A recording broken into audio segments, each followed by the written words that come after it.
여러분, 종이가 만들어져서 책이 만들어진 후에 수천 년의 세월 동안 수를 헤아릴 수 없는 많은 책들이 있었겠지만 그 중에 만고불변에 만들어진 이후로부터 지금까지 그리고 지금도 탁월하게 1위를 차지하고 있는 베스트셀러가 뭔 줄 아십니까? 역사상 한 번도 1위 자리를 놓치지 않았던 베스트셀러, 그 책이 무슨 책인 줄 아십니까? 짐작하신 분들은 짐작하셨겠지만 성경입니다. 성경은 성경책이 기록된 이후로 만고불변의 베스트셀러였습니다. 가장 많이 인쇄됐고 가장 많이 판매됐고 가장 많은 사람들에게 읽혀진 책이 바로 성경입니다. 성경은 수많은 사람들을 변화시켰고 그들의 삶을 완전히 바꿔놓았습니다. 뿐만 아니라 역사를 바꾸었습니다. 역사의 물줄기를 틀었습니다. 우리가 2024년이라고 하는 이 시간의 흐름 속에 살고 있는데 이 2024년이라고 하는 것도 예수 그리스도가 이 땅에 오신 것을 기점으로 해서 2024년이 존재하게 된 것입니다. 그 이전은 예수가 오시기 이전, before Christ라고 그래가지고 예수가 오시기 이전과 아노 도미니, AD라고 그래서 예수님이 주님으로 오신 이후의 역사로 예수님이 세상의 역사를 정확하게 양분했습니다. 뿐만 아니라 예수님은 유럽의 역사를 완전히 바꿔놓았고 서양의 역사를 예수 중심의 역사로 바꿔놓았고 미국을 바꿔놓았고 오늘날 미국이 세계를 주도하게 된 것도 예수 그리스도를 믿는 사람들에 의해서 역사가 흘러가기 때문에 그렇습니다. 트럼프 대통령에 대해서 여러 가지 얘기가 있지만 트럼프 대통령이 당선되게 된 것도 미국의 주류 청교도들이 미국을 세웠잖아요. 오직 예수를 섬기고 하나님을 예배하기 위해서 죽음을 무릅쓰고 약 200여 명의 사람들이 몇 달 동안 그 대서양을 횡단해서 도중에 절반 이상이 다 죽어나갔고 그 한 100여 명 남짓이 미국에 들어가서 기독교 신앙으로 미국을 세웠잖아요. 그 믿음의 자손들인 미국의 보수 기독교인들이 트럼프가 예수를 믿는다는 이유 하나만으로 물론 그 사람이 과거에 무슨 여성 편력이 있었고 많은 문제점들이 단지 예수를 믿는다는 이유 하나만으로 그 사람을 미국의 대통령으로 세웠습니다. 그러니까 알든 모르든 원하든 원치 않든 이 세상 역사에 가장 막강한 영향력을 미치고 있는 책은 성경책이라 그 말입니다. 성경은 신이라고 불리우는 사나이 예수에 관한 기록입니다. 예수님은 사람으로 이 땅에 오셨지만 예수는 우리와 같은 사람이 아니라 물론 우리와 똑같은 육체를 입으시고 이 땅에 오셨지만 신이라고 불리우는 한 남자입니다.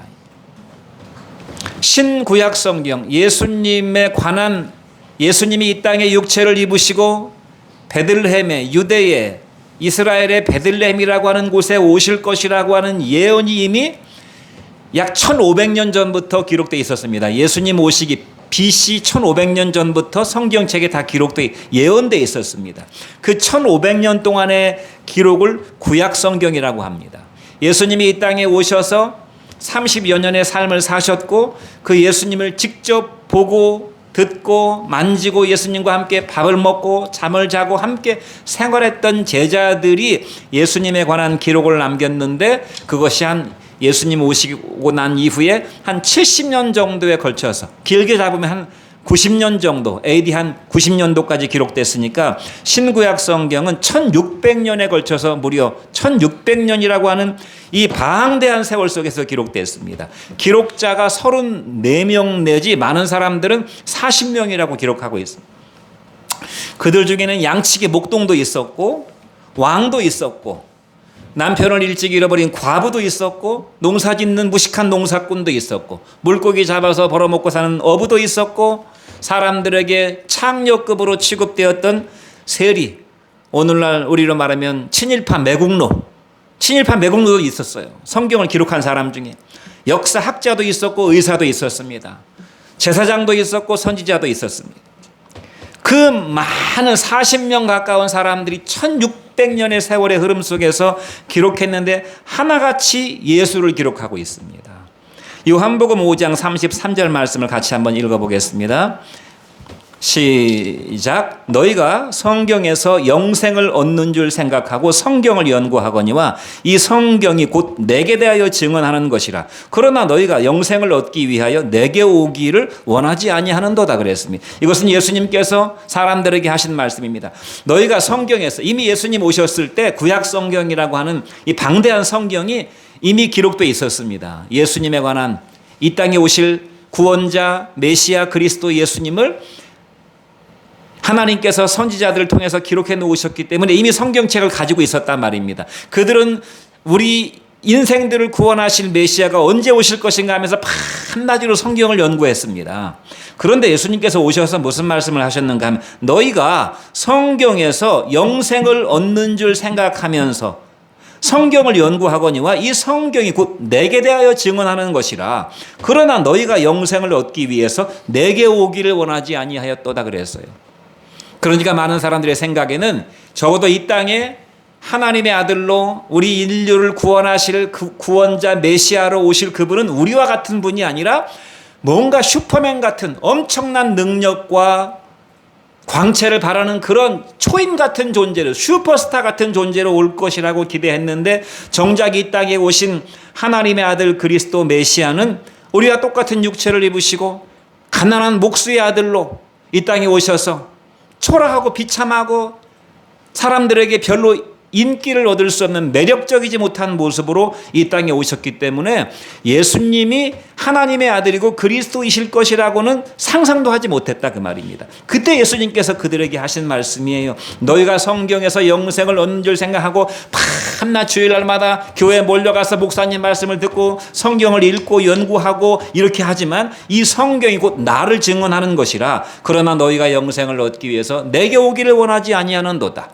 예수님의 본질과 실체를 알지 못했기 때문에 예수님에게 관심을 기울이지 않았다는 것입니다.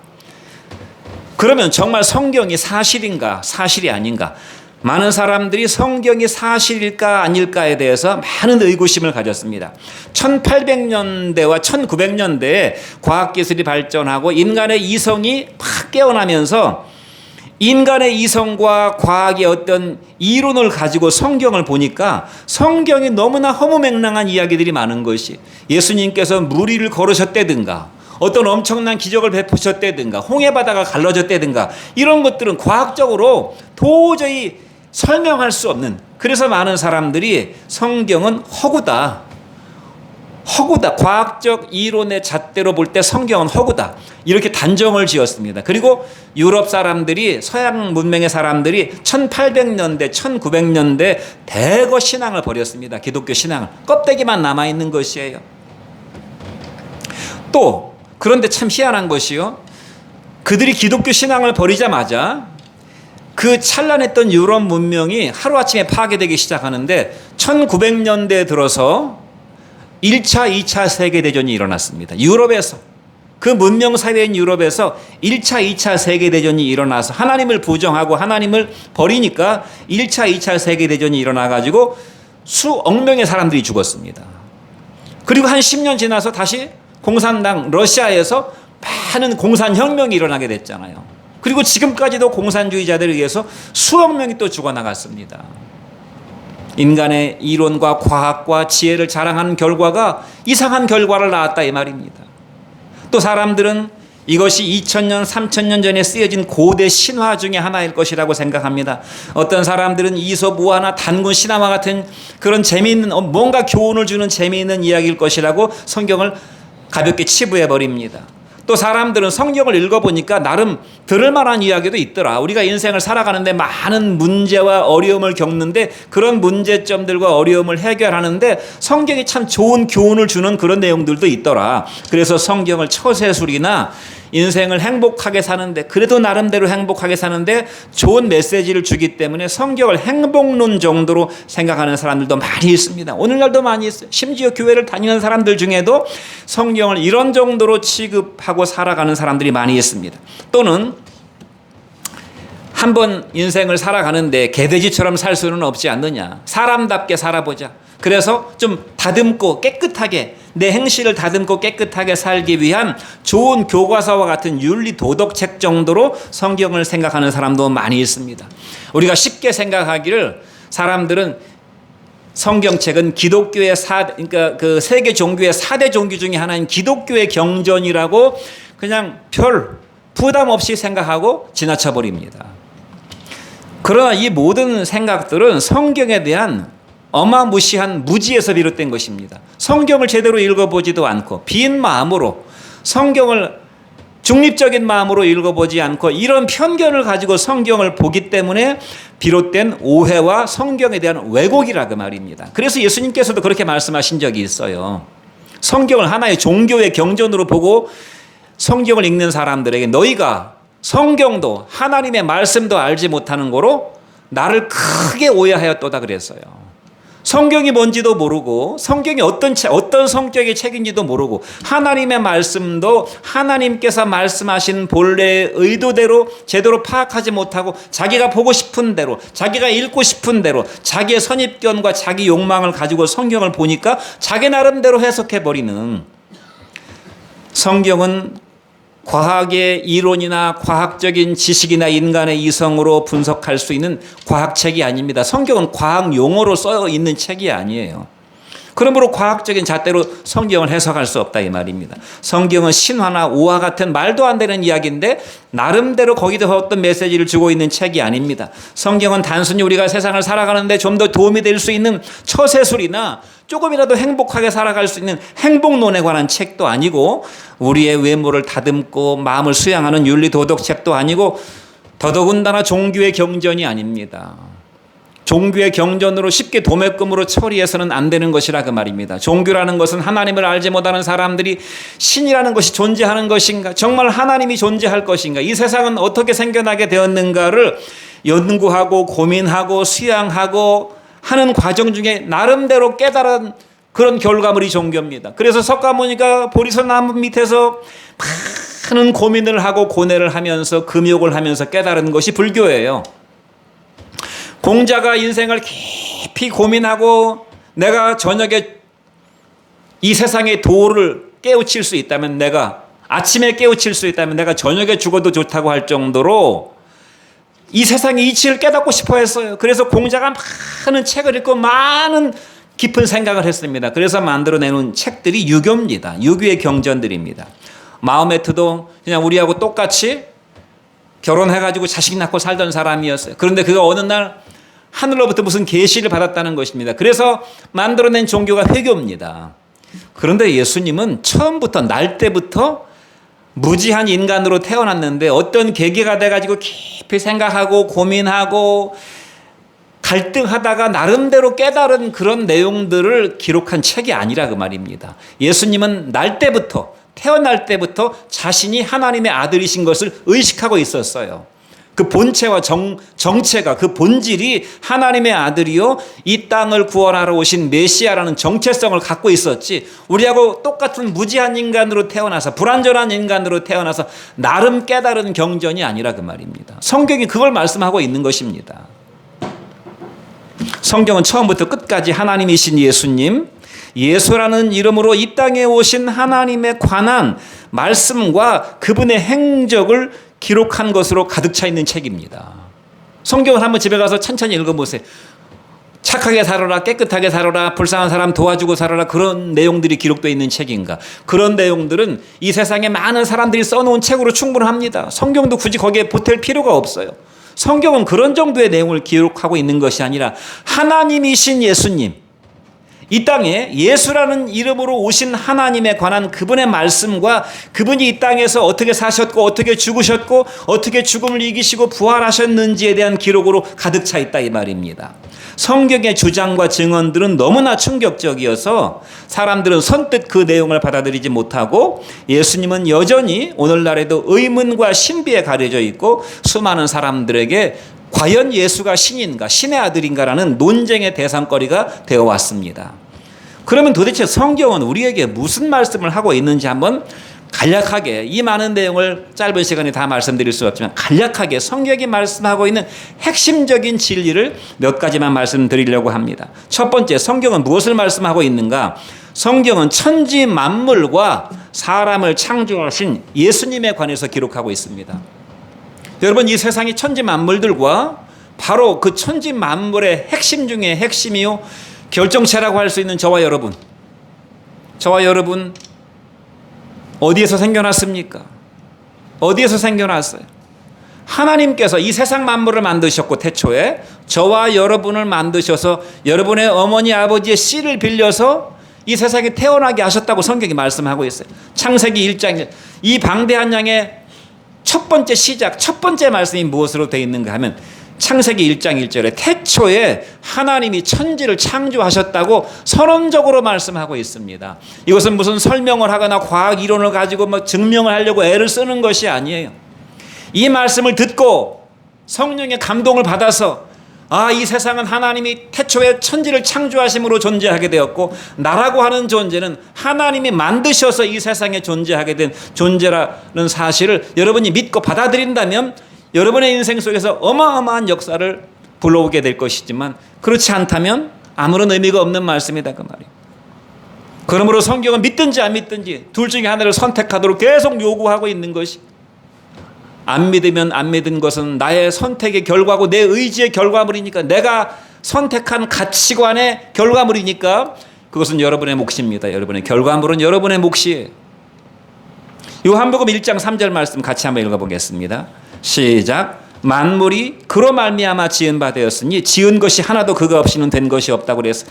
이 창세기 1장 1절의 말씀이 기록되고 난 이후에 1500년의 세월이 흐른 뒤에 예수님께서 이 땅에 육체를 입으시고 우리와 같은 사람의 모양으로 오셔서 말씀하신 말씀이 무엇인가 하면 만물이 그로 말미암아 지은 바 되었으니 지은 것이 하나도 그가 없이는 된 것이 없느니라.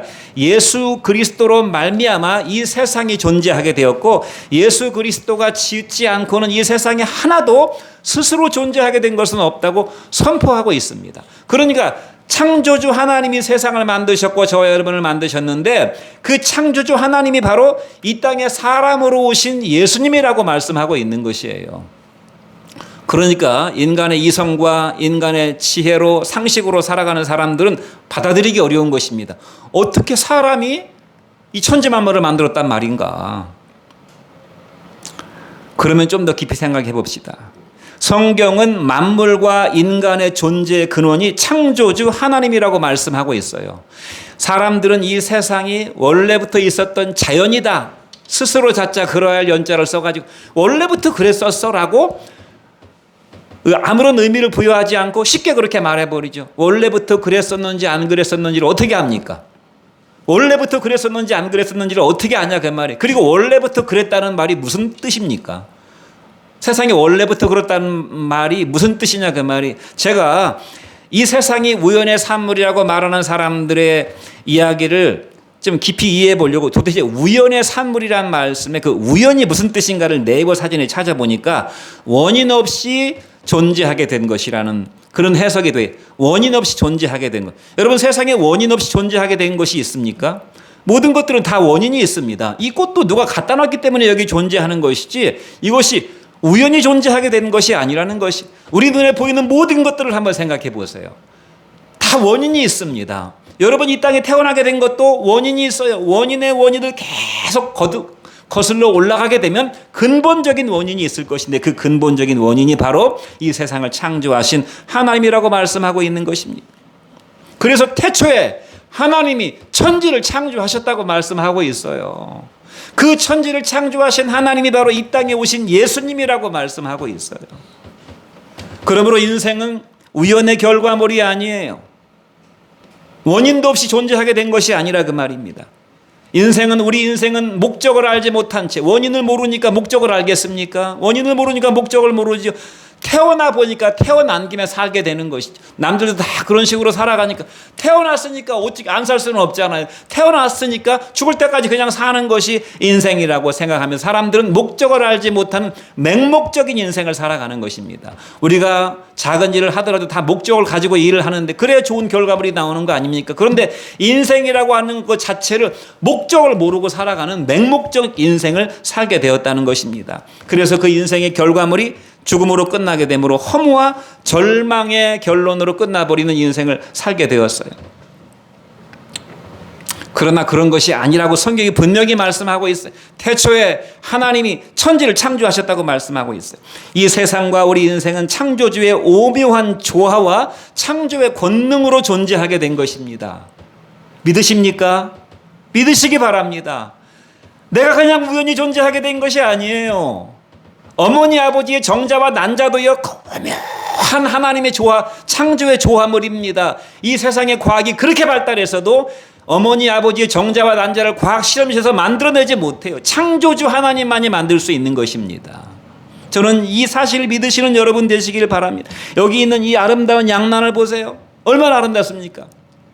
날고 기는 과학자 수천 명이 모여도 이런 난을 만들어내지 못합니다. 흉내는 낼 수 있지만 이 난 잎을 하나 따가지고 현미경을 놓고 보세요. 오묘한 창조주의 지혜와 조화와 솜씨가 아니고서는 존재할 수 없는 것입니다. 창조의 권능이 아니고서는. 이 세상 만물과 저와 여러분의 인생은 존재의 목적이 있어요. 그러므로 하나님이 우리를 만드실 때는 목적이 있어서 만드시지 않았겠습니까?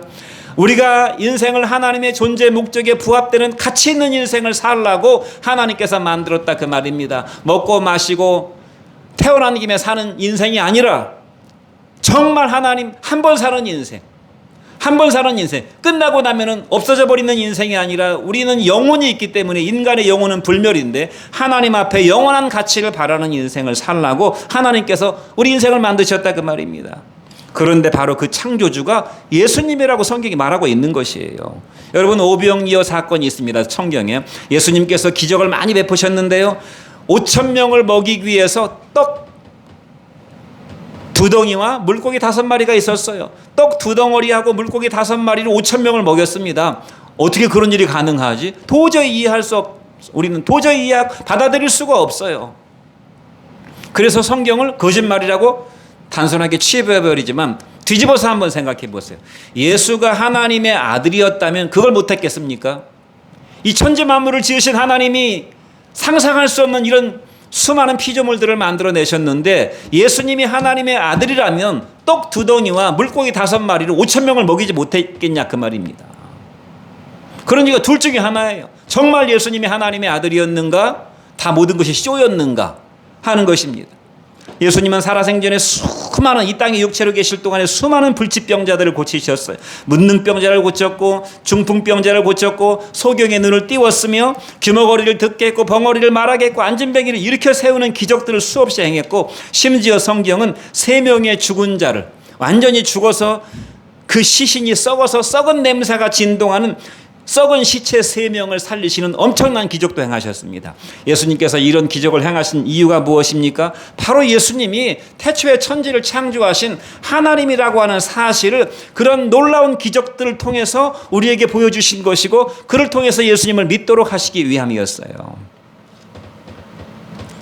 두 번째, 성경이 말씀하고 있는 두 번째 교훈은 무엇인가? 모든 사람은 죄인이라고 말하고 있는 것입니다. 모든 사람은 죄인입니다. 여러분 다 누구나 죽음을 두려워하지요? 사람이 왜 영원히 살지 못하고 육체를 입고 수만 년, 수십만 년, 수억 년 살지 못하고 왜 죽게 되는가? 성경은 그것이 죄의 결과라고 말하고 있어요.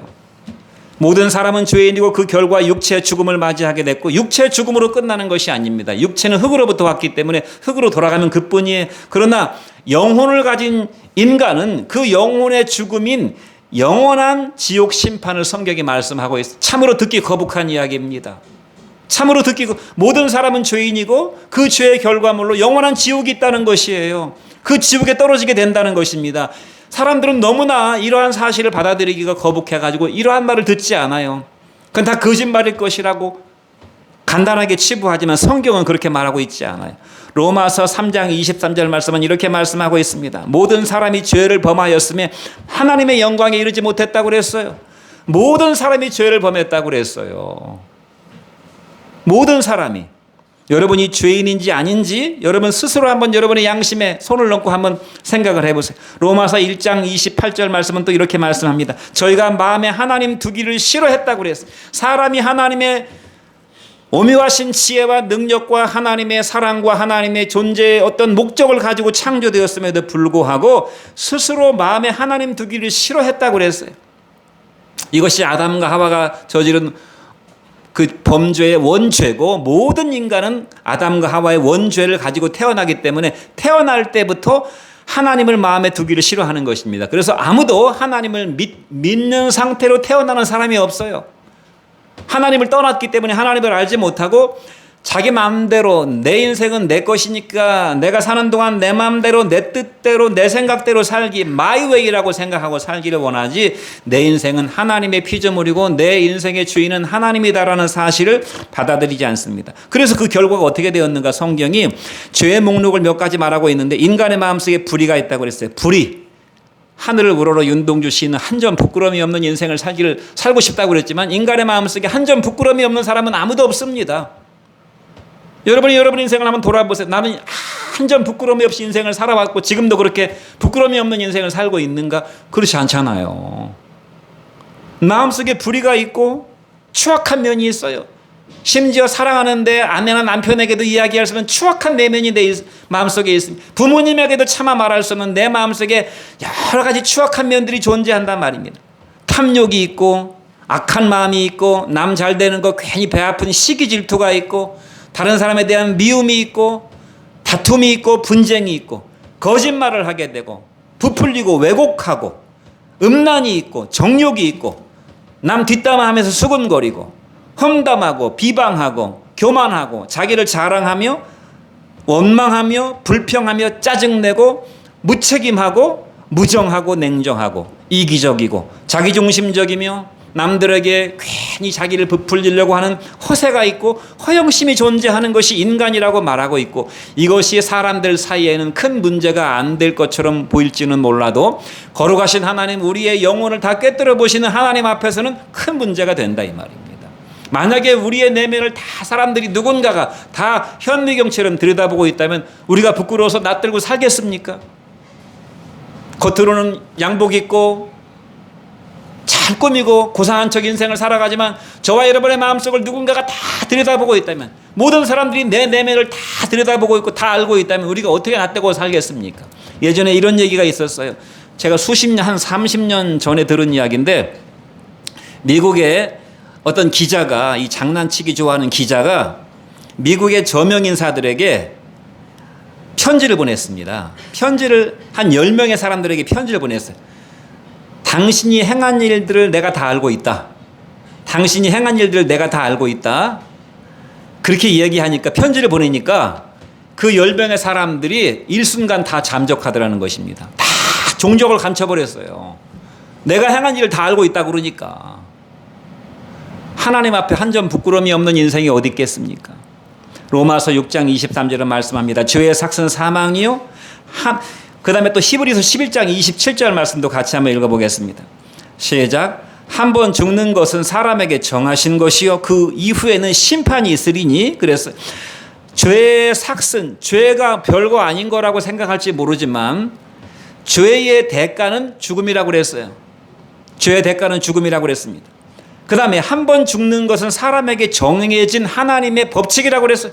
죽음을 거부할 수 있는 사람은 없어. 이 세상에 태어나서 한 번도 아무도 죽지 않은 사람은 아무도 없습니다. 그리고 죽음으로 끝나는 것이 아니라 그 이후에는 심판이 있다고 성경이 말씀하고 있어요. 또 히브리서 2장 15절 말씀은 이렇게 말씀하고 있어요. 또 죽기를 무서워함으로 한평생 매여 종로로 타는 모든 자들을 놓아주시려고 예수님께서 이 땅에 오셨다고 말씀하고 있어요. 모든 사람이 죽음을 두려워합니다. 태어날 때부터 의식과 무의식 속에 죽음에 대한 두려움과 불안이 있습니다. 죽음은 자연스러운 생로병사의 과정이 아닙니다. 죽음이 자연스러운 것이라면 왜 죽음을 두려워합니까? 우리가 아침에 눈 뜨면 태양을 보듯이 자연스러운 것이라면 죽음이 찾아왔네? 자연스럽게 죽음을 받아들여야지 왜 다 죽음을 두려워하냐 그 말이에요. 죽음은 자연스러운 결과가 아니라 그 말입니다. 모든 사람의 마음속에 숨은 죄가 있고 죄의식이 있고 양심과 도덕의 거리낌이 있습니다. 죄로 인한 영혼의 불안과 죄책감과 죄가 주는 불쾌감이 있어요. 뭔가 인간의 마음이 정말 쾌적한 그런 상태를 유지하기가 쉽지 않습니다. 왜냐하면 마음속에 뭔가 불쾌한 죄가 있기 때문에. 그리고 죄의 대가인 죽음과 지옥의 불심판에 대한 두려움이 있습니다. 내가 종교는 가지고 있지 않지만 혹시 천국과 지옥이 있으면 어떡하지? 그런 막연한 두려움이 있다 그 말입니다. 그래서 죽기를 무서워합니다. 시시각각 다가오는 죽음 앞에서 영원한 허무와 절망과 혹시 모를 지옥의 불심판에 대한 두려움을 떨쳐내지 못하고 살아가는 것이 인간의 모습입니다. 이것이 성경이 말씀하고 있는 것이에요. 참 불편한 얘기를 제가 여러분들에게 했습니다. 여러분들 좋은 날 오시라고 해놓고 저와 여러분은 죄가 있다. 그 죄의 대가는 죽음이고 그 죄의 대가가 죽음으로 끝나는 것이 아니라 영원한 하나님의 지옥의 불심판을 맞게 될 것이라고 불편한 얘기를 했지만 이것은 반드시 들어야 되는 이야기고 성경이 명백하게 얘기하고 있는 거라는 것을 말씀하고 있는 것입니다. 착하게 삽시다. 연말에 불우이웃 돕기 좀 합시다. 이런 착하게 살자, 불우이웃 돕자 이런 얘기를 하는 게 아니라 그 말입니다. 성경책은. 세 번째로 성경은 그러나 구원의 길을 말씀하고 있어요. 구원의 길은 오직 예수님 뿐이라고, 오직 예수님 뿐이라고 말씀하고 있어요. 구주이시며 주인이신 하나님, 우리 인생의 주인이신 하나님이신 예수님 뿐이라고. 요한복음 3장 16절 아까 우리가 읽은 말씀을 다시 한번 읽어보겠습니다. 시작. 하나님이 세상을 이처럼 사랑하사 독생자를 주셨으니 이는 저를 믿는 자마다 멸망치 않고 영생을 얻게 하려 하심이라. 하나님이 그 아들을 세상에 보내신 것은 세상을 심판하려 하심이 아니요 그로 말미암아 세상이 구원을 받게 하려 하심이라. 죄가 있고 죽음이 있고 형벌이 있지만 하나님은 우리에게 구원의 길을 열어놓으셨어요. 하나님 앞에 죄는 시간이 흐른다고 사라지지 않습니다. 사람들은 죄를 짓고 시간이 흐르면 죄의식이 무뎌져 가지고 죄가 없어지는 걸로 생각하지만 죄는 억만 년의 세월이 흘러도 사라지지 않는 것입니다. 남들도 다 그렇게 산다고 해서 내 죄가 가벼워지거나 무마되지도 않습니다. 죄는 죄값을 치러야 되는 것입니다. 그 죄값은 육체와 영혼의 영원한 죽음이고 지옥의 형벌입니다. 예수님의 십자가 죽음은 바로 저와 여러분의 죄값을 대신 치르신 속죄의 죽음이요 죄인을 향하신 하나님의 사랑의 증거입니다. 사람과 사람은 너도 죄인이고 나도 죄인이니까 누군가가 내게 사과하면 그래 괜찮아 사람이 그럴 수 있지 하면서 쉽게 용서하지만 죄는 그렇게 쉽게 용서되는 것이 아니라 그 말입니다. 죄는 반드시 죄값을 치러야 되는 것이에요. 그 죄값을 예수님께서 십자가에서 우리 대신 십자가에서 몸을 찢고 피를 흘리셔서 대신 죽으심으로 우리의 죄값을 치르셨어요. 그래서 예수님이 십자가에서 죽으실 때 마지막 유언의 말씀 절규하시면서 남기신 말씀이 무엇이었는가 하면 내가 다 지불하였도다. 헬라 말로 기록된 헬라 그리스어로 기록된 헬라 말로 테텔레스 다 이그랬어요. 내가 너희들의 죄값을 다 지불하였도다. 그렇게 말씀하신 것입니다. 예수님은 도대체 어떤 분이십니까? 예수님이 스스로 자기 입으로 자기 일을 말씀하신 자기 선언이 있어요. 마가복음 2장 9절에 예수님은 이런 말씀을 하셨습니다. 중풍병자를 치료하시기 직전에 중풍병자가 병 고치러 나왔어요. 그 중풍병자를 보시고 예수님께서 그의 중풍병을 고치시기 전에 작은 아들아, 작은 나의 아들아, 너의 죄사함을 받았느니라. 이 말씀은 그 아들의 죄를 사해 주시는 그러한 엄청난 선언을 하셨습니다. 그러니까 사람들이 병만 고쳐주면 되는 것이지 무슨 죄를 사하느냐, 사람의 죄를 어떻게 사하느냐. 그러니까 예수님께서 이렇게 말씀하신 것이에요. 내가 땅에서 죄를 사하는 권세가 있는 것을 내가 너희들로 알게 해주겠다 그러면서 그 말씀을 하신 후에 그 중풍병자를 치료하셨어요. 예수님이 그 중풍병자의 죄를 사할 수 있는 죄사함의 권세를 가지신 분이라는 사실을 중풍병자의 병을 치료해 주심으로 증명해 보이셨다 이 말입니다. 요한복음 6장 51절 말씀은 또 이렇게 말씀하고 있어요. 같이 한번 읽어보죠. 시작. 하늘에서 내려온 살아있는 떡이니 나는 하늘에서 내려온 살아있는 떡이니 사람이 이 떡을 먹으면 영생하리라. 내가 줄 떡은 곧 세상의 생명을 위한 내 살이니라. 사람은 밥을 먹어야 살지요. 육체를 살 동안에는 밥을 먹어야 삽니다. 영혼을 가진 영혼은 밥을 먹어서는 살 수가 없어요. 아무리 맛있는 밥을 오랫동안 영양식으로 아무리 조심해서 먹어도 100년 이상을 살 수가 없습니다. 그것은 육체 양식일 뿐이에요.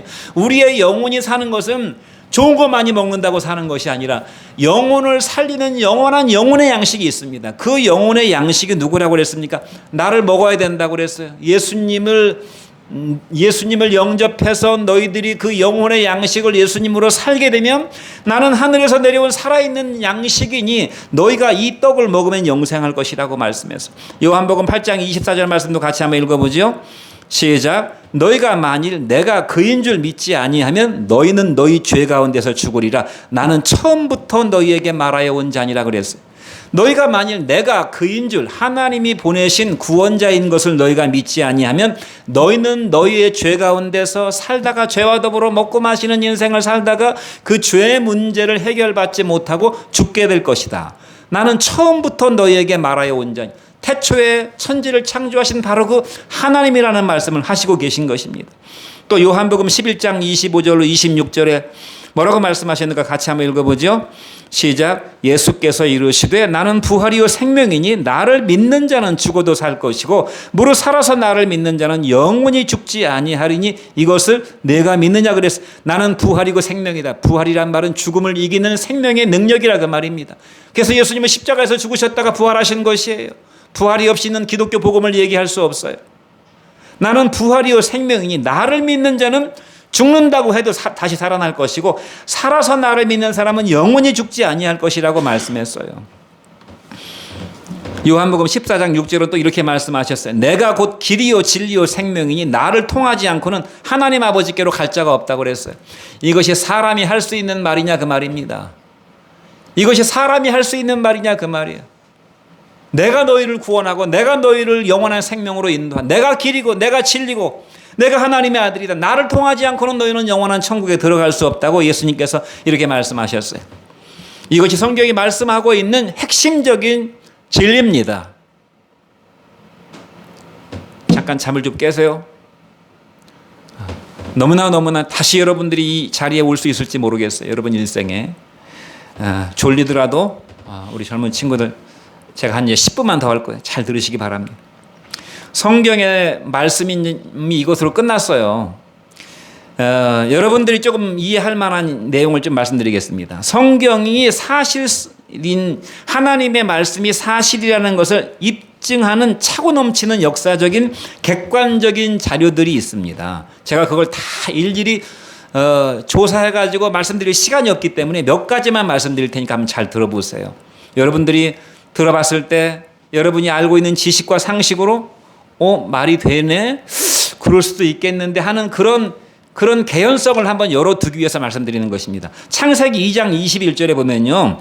하나님이 남자로 아담을 지으시고 여자를 만드실 때는 남자의 갈비뼈를 하나 취해가지고 만들었다고 그랬는데 그때 하나님이 아담의 갈비뼈를 취할 때 아담을 깊은 수면 상태에 들어가게 하셨다고 되어 있어요. 아담을 깊이 잠들게 하셨다고 그랬어요.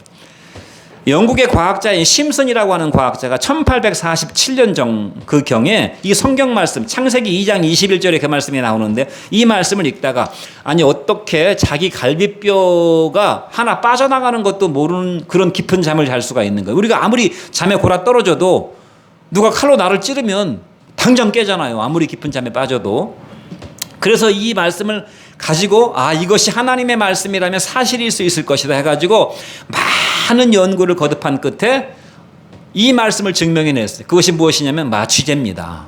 클로로포름이라고 하는 마취제를 이 과학자가 하나님 말씀을 사실로 한번 내가 증명해봐야 되겠다 해가지고 만들어낸 것이 마취제예요. 그래서 우리가 심장 수술을 하든지 간 수술을 하든지 위 수술을 하든지 배를 막 칼로 쫙 찢어놓고서 수술할 수 있는 것이 바로 이 클로로포름 때문에 그렇습니다. 깊은 잠 상태에 빠져드는 것입니다.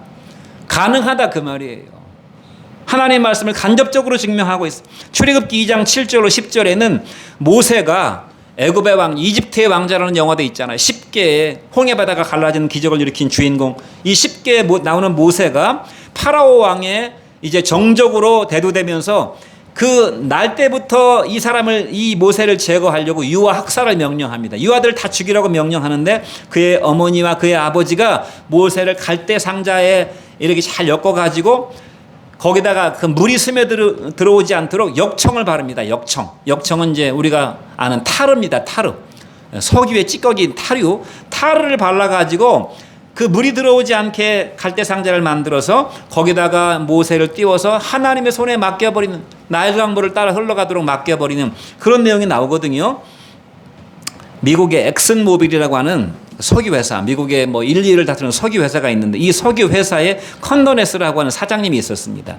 이 컨더네스라고 하는 사장님은 독실한 기독교인이었는데 업무 시작 전에 한 10분 정도 자기 직원들하고 성경을 같이 읽었어요. 성경을 같이 읽는데 예수를 믿지 않는 한 불신자 직원이 사장님, 그거 참 이해하기 힘든 내용인데 근데 만약 성경이 사실이라면 그 이집트 나일강 주변에 역청이 발견됐다면, 역청으로 그 갈대 상자를 이렇게 다 발라서 물이 들어오지 않게 했다면 그 나일강 근처에 유전이 있지 않겠습니까? 그래서 이 엑슨모빌의 사장님인 컨더네스가 그 말을 듣고 돈을 벌려고 하는 욕심보다는 정말 하나님 말씀이 사실이라면 지질학자를 한번 보내봐야 되겠다 해서 지질학자를 급파했습니다. 그래서 나일강에서 엄청난 유전이 발견되게 된 것이에요. 제가 한 가지만 더 하겠습니다. 창세기 17장 12절에 보면은 하나님께서 이스라엘 백성들은 선민이라고 하는 그런 징표를 무엇으로 표시했냐면 남자들이 포경수술 받는 할례의 예로 난지 8일 만에 할례하라고 그랬습니다. 태어난 지 갓난아기를 8일 만에 포경수술을 하도록 한 것이에요. 그래서 이 말씀을 읽던 어떤 사람이 댐이라고 하는 과학자가 갓난아기 8일 만에 태어난 갓난아기한테 포경수술을 한다는 건 참 그때는 마취제도 없었는데 좀 잔인하지 않은가. 그래가지고 이 말씀을 또 연구했어. 이 과학자가 이 말씀을 연구해가지고 이제 인간의 피를 연구했습니다. 그랬는데 그 인간의 피 속에는 피가 흐르게 되면 피를 굳게 만드는, 딱정이가 지게 만드는 이 혈액 응고제가 있습니다. 혈액 응고제 중에 프로트롬빈이라고 하는 응고제가 있어요. 이 프로트롬빈, 이 응고 물질을 조사해 보니까 보통 정상적인 사람의 프로트롬빈의 수치가 100이라고 하면 태어나서 3일 된 아이의 프로트롬빈 수치를 따져보니까 30이에요. 30. 점점 올라가는데 8일째 되니까 120으로 치솟았습니다. 이게 30이었던 프로트롬빈이 120으로 쫙 치솟았어요.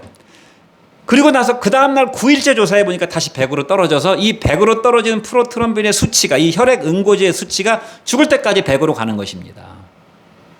그러니까 이 8일이라고 하는 날은 특별한 날이었던 것이에요.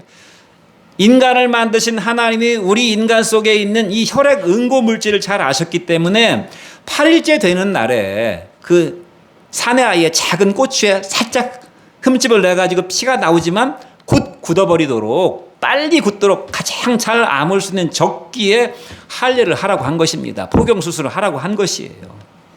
그러니까 성경은 비과학적인 책이 아니라 그 말입니다. 제가 여러분들에게 이 말씀을 드리는 것은 성경 말씀을 예수님의 말씀으로 믿으라고 하는 객관적인 증거를 드리는 것이 아닙니다. 성경 말씀을 예수님의 구원의 말씀으로 믿을 수 있는 것은 이런 객관적인 사실을 통해서 설득이 되고 논리적으로 이해가 되기 때문에 믿을 수 있는 사람은 아무도 없어요. 제가 지금 3가지 예만 들었지만 제가 100가지에도 들 수 있어요. 그러나 그 100가지를 제가 다 설명한다고 해도 여러분들은 안 믿을 것입니다. 내가 이해가 돼가지고 내 이성의, 내 사고의 결과물로 믿음이 생기는 것이 아니기 때문에, 다시 말하면 내 IQ 한 100, 120의 뇌의 사고의 결과물이 아닙니다. 믿음은 내가 판단해서 믿게 되는 것이 아니라 그 말입니다. 믿음은 어떻게 되는 것입니까? 믿음은 하나님의 말씀이신 성경 말씀이 지금 눈에 보이지 않지만 우리 가운데 계시는 이 성령의, 하나님의 영의 감동을 통해서, 성령의 인스피레이션, 성령의 영감을 통해서 내 마음에 믿어지게 될 때 믿음이 생겨나게 되는 것입니다. 그러니까 누가 막 믿으라고 설득하고 막 증거를 갖다 대가지고 믿으라고 해서 절대 믿을 수가 없는, 내 마음속에 믿어지게 되는 그런 어떤 강한 충동이 있습니다. 베드로전서 1장 23절 말씀이 그렇게 말씀하고 있어요. 너희가 거듭난 것이 썩어질 씨로 된 것이 아니요 썩지 아니할 씨로 된 것이니 살아있고 항상 있는 하나님의 말씀으로 되었다고. 하나님의 말씀으로 너희가 거듭나게 되었다. 예수를 믿게 되었다는 말입니다. 또 고린도전서 12장 7절은 이렇게 말씀하고 있어요. 성령으로 말미암지 않고는 예수를 주라고 시인할 수가 없다. 그러니까 성령이 내 마음속에 강하게 부딪혀 오셔가지고 하나님의 말씀이 이런 과학적인 증거를 내가 몰라도 믿어지게 되는 엄청난 기적의 역사가 일어나게 된다, 그 말입니다. 마지막으로 시간이 좀 흘렀지만 제 얘기를 하고 마치겠습니다. 저는 어떻게 하나님을 만나게 되었는가? 한 5분 정도, 한 6분 정도 짧게 할 테니까 들어보시기 바랍니다. 저는 1965년 충남 논산 작은 시골 마을에서 농사일을 하시는 부모님 슬하에 3남 1녀 중에 둘째로, 그리고 아들 중에는 장남으로 태어났습니다. 어려서부터 부모님과 할머니의 사랑을 많이 받고 자랐지만 9살 때 어머니가 산후 우울증으로 생을 스스로 마감하신 후에는 왠지 모를 공허감과 막연한 불안으로 유소년 시절을 보냈습니다. 청소년기에는 새치머리가 많았어요, 제가. 그래서 늘 친구들이 저를 애늙은이, 노인네 이렇게 놀렸습니다. 새치머리가 많은, 유전적으로 우리 아버지가 이제 새치가 많으셨기, 새치머리가 많은 것과 또 치아가 불균일하고 치과 진료를 제대로 받지 못해서 이빨이 불균일했습니다. 불균일한 치아 때문에 마음껏 웃을 수도 없었어요. 그리고 키가 작았습니다. 그리고 우리 엄마가 새엄마인데 새엄마와 산다는 것에 대한 열등감으로 늘 위축되어 울밑에선 봉선화처럼 고개 숙이고 살았습니다. 나의 미래와 소망은 오직 공부뿐이라는 생각에 고등학교 때 집을 떠나 대전 이모님 댁에서 3년 동안 16살 때부터 객지 생활을 했습니다. 홀로 사시는 가난한 이모님 댁에서 외로움과 불안과 슬픔과 공허감을 달래려 뒷동산에 올라가 지는 석양을 바라보면서 멀어져가는 기차를 끝없이 바라보곤 하였습니다. 재수 끝에 1984년 서강대학교에 들어갔습니다. 대학은 내 인생의 돌파구요 신세계처럼 보였습니다. 그러나 치열한 학점 경쟁과 나보다 잘나 보이는 친구들, 세련되고 부유한 친구들에 대한 위축된 마음과 열등의식, 무엇보다도 내가 누구인지, 인생의 목적이 무엇인지, 나는 왜 이 세상에 존재하며 왜 살고 있는지 알 수 없었고, 친구들과 어울려 주말에 술, 담배와 주말에 디스코텍에서 술에 취한 채 현란한 사이키 조명 아래서 시끄러운 음악에 몸을 맡기고 춤추는 것이 저의 거의 유일한 낙이었습니다. 그러나 세상 그 어떤 것도 내 영혼의 공허와 목마름을 채워주지 못했고, 그 누구도 내 인생의 절대 가치와 존재 목적을 알게 해주지 못했습니다. 나는 마치 바람 속에 날리는 먼지와 같고 욕망을 따라 떠도는 하루살이요 껍데기 인생을 살고 있었습니다. 그러나 하나님은 이런 나의 연약하고 가련한 모습을 불쌍히 보시고 기독 동아리를 통하여 찾아오셨습니다. 성경은 만고불변의 베스트셀러라는 막연한 생각에 처음에는 상식선에서 성경 공부를 시작하였습니다. 그러나 성경을 공부하면서 성경은 단순한 인간의 지혜와 윤리 도덕을 가르치는 책이 아님을 알게 되었습니다. 태초에 하나님이 천지를 창조하셨다라는 창세기 1장 1절 말씀과 하나님의 인격을 닮은 고귀한 존재로 하나님께서 나를 만드셨다는 놀라운 진리를 통해 내 속에 있던 불안과 공허와 슬픔이 단숨에 사라지는 것을 경험했습니다. 나를 지으시고 가장 크게 기뻐하셨다는 창세기 1장 31절로 내가 하나님의 가장 큰 기쁨이요 이 온 우주보다 더 고귀한 존재라는 내 인생의 절대 가치와 창조 가치를 깨닫게 되었습니다. 내가 사는 목적이 나의 욕망을 채우다가 허무하게 죽는 것이 아니라 절대 주권자인 한 창조주 하나님을 영광스럽게 하는 것임을 알게 되었습니다. 뿐만 아니라 고상하고 깨끗한 척, 성실하고 옳은 척하면서 살아온 자신이 사실은 하나님 앞에 얼마나 교만하고 무지하며 정욕적이고 음란하며 부끄럽고 헛된 욕망을 따라 살아왔는지 깨닫게 되었습니다. 나는 성경 말씀을 통하여 예수님을 나의 구원자요 주인이요 하나님으로 만났습니다. 하나님은 죄로 죽고 멸망할 나를 위해서 예수님을 구원의 속죄물로 십자가에 보내주셔서 죽게 하심으로 내 죄를 다 용서해 주셨고, 죽음을 이기시고 부활하게 하심으로 내게 부활과 영생과 천국의 산 소망을 주셨습니다. 그리고 하나님의 자녀가 되는 권세를 주셨습니다. 성경과 예수님을 모르면서 기독교와 교회를 비판했던 내가 예수님을 길이요 진리요 생명으로 영접하고 일생 예수님을 전하는 전도자여 목사로 살게 되었습니다. 예수님을 영접한 이후 40년의 세월이 흘러갔습니다. 그 세월은 파란만장한 세월이었습니다. 그러나 한 가지 불변한 사실은 한 번도 내 인생에 허무와 방황과 슬픔과 절망 속에 빠진 적이 없었습니다. 맹목적으로 인생을 산 적이 한 번도 없었습니다. 인생의 목적이 무엇인지 모르는 채 방황하는 인생을 산 적이 한 번도 없었어요. 항상 하나님 나라를 위해서, 주 예수님을 위해서 어떤 육체적 정신적 고난과 시련도 기쁨으로 감당하며 살아왔습니다. 추운 겨울 입김이 나오는 냉골의 상가에서, 여러분 상가에서 살아보셨어요? 샌드위치 판넬로 칸막이 치고 이 큰 상가에서 살아보셨습니까? 겨울철에 막 방에서 이야기하면 입김이 나옵니다. 그런 상가에서 10년을 살았어요. 우리 아이들과 함께. 자식들과 가난하게 살면서도 홀트 아동 복지에 가서 장애자들을 섬기고 사랑의 집에서 중증 장애인들을 도왔으며 독거 노인들을 찾아가서 쌀포대를 나눠드리는 기쁨을 누렸고, 복음을 전하는 삶을 살기 위해서 먹고 살아야 되니까 나도 방화관리기사 자격증을 따가지고 상가관리도 3년을 상가관리를 했고, 시골에 집을 개조해가지고 그것으로 먹고 살려고 한 달에 2-3번씩 논산에 내려가가지고 원룸 관리를 7년을 했고, 학원 강사를 1년 했고, 학원 원장으로 3년을 학원을 운영했습니다. 고깃집에 가서 불판 알바도 3년을 불판을 닦았고, 웹 디자인 보조로 3년을 일을 했으며 유치원에 버스 기사도 했고, 무료 수학 교실을 베풀어 가지고 가난한 사람들, 돈 없는 사람들에게 공부를 가르쳐줬고, 다니엘 스쿨 통해서 지역사회에 봉사하면서, 그리고 아이들 셋을 키우면서 장모님을 10년을 수발들면서 영광스럽게도 목자교회를 25년 동안 목회할 수 있었습니다. 나의 모든 삶이 나를 구원하신 하나님의 은혜입니다. 나는 100번 다시 태어나도 예수님을 나의 구주요 주인으로 섬기는 인생을 살 것입니다. 예수 없는 다른 인생, 재벌로 한번 살아보면 어떨까? 국회의원으로 한번 살아보면 어떨까? 판검사로 한번 살아보면 어떨까? 한 번도 그런 생각을 품은 적이 없어요.